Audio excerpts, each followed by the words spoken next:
বিসমিল্লাহির রহমানির রহিম। নাহমাদু ওয়া নুসাল্লি আলা রাসূলিহিল কারীম, আম্মা বা'দ। একজন স্ত্রী যখন তার স্বামী মারা যায় তখন সেই স্ত্রীর ইদ্যত পালন করতে হয়। আর ইদ্যত কতদিন পালন করবে? 4 মাস 10 দিন সে ইদ্যত পালন করবে। ইদ্যত মানে কি?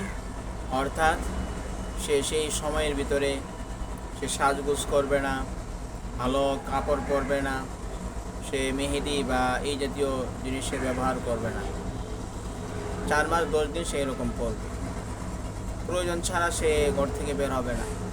তবে যদি তার বাইরে যাওয়ার প্রয়োজন পড়ে সে বাইরে যেতে পারে, কোনো অসুবিধা নেই, কিন্তু প্রয়োজন ছাড়া সে বাইরে যাবে না। অর্থাৎ স্বামী মারা গেলে 4 মাস 10 দিন সেইভাবে তার সময়টাকে কাটাবে।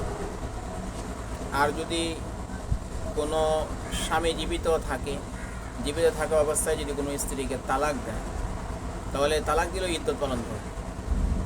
1 তালাক দেখ, 2 তালাক দেখ, 3 তালাক দেখ, ইদ্যত পালন করবে। সেই ইদ্যতের ভিতরে তার স্বামীর পক্ষ থেকে সে ভরণ পোষণ পাবে, থাকার জায়গা পাবে।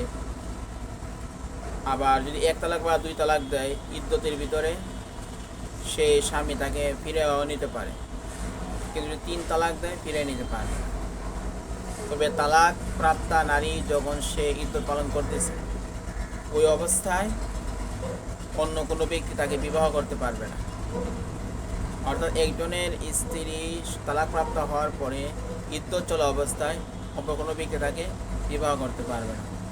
যখন তার ইদ্যত শেষ হয়ে যাবে, অন্য কোনো ব্যক্তি তাকে বিবাহ করতে পারবে।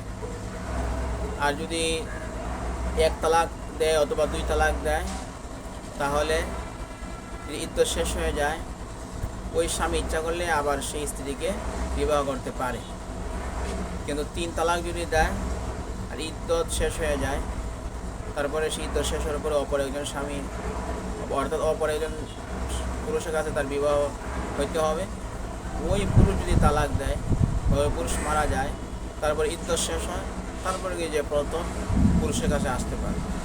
তবে এখানে একটা জিনিস লক্ষণীয়, দ্বিতীয় যে পুরুষটা রয়েছে সেই পুরুষের কাছে বিবাহ দেওয়া হইতেছে, সেই দ্বিতীয় পুরুষটা তার কাছে থাকতে হবে, রাত্রি যাপন করতে হবে, একে অন্যের সাথে দৈহিক যে সম্পর্কটা এটা স্থাপন করতে হবে, তারপরে গিয়ে প্রথম স্বামীর জন্য বৈধ হবে।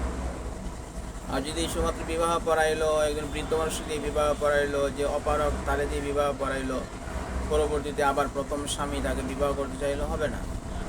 বরং দ্বিতীয় যে ব্যক্তির কাছে বিবাহ দেওয়া হইতেছে সেই ব্যক্তি সক্ষমতা তার থাকতে হবে এবং তার সাথে রাত্রি যাপন করতে হবে, শারীরিক সম্পর্ক করতে হবে।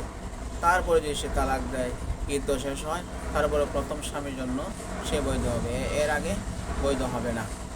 আসসালামু আলাইকুম ওয়া রাহমাতুল্লাহি ওয়া বারাকাতুহু।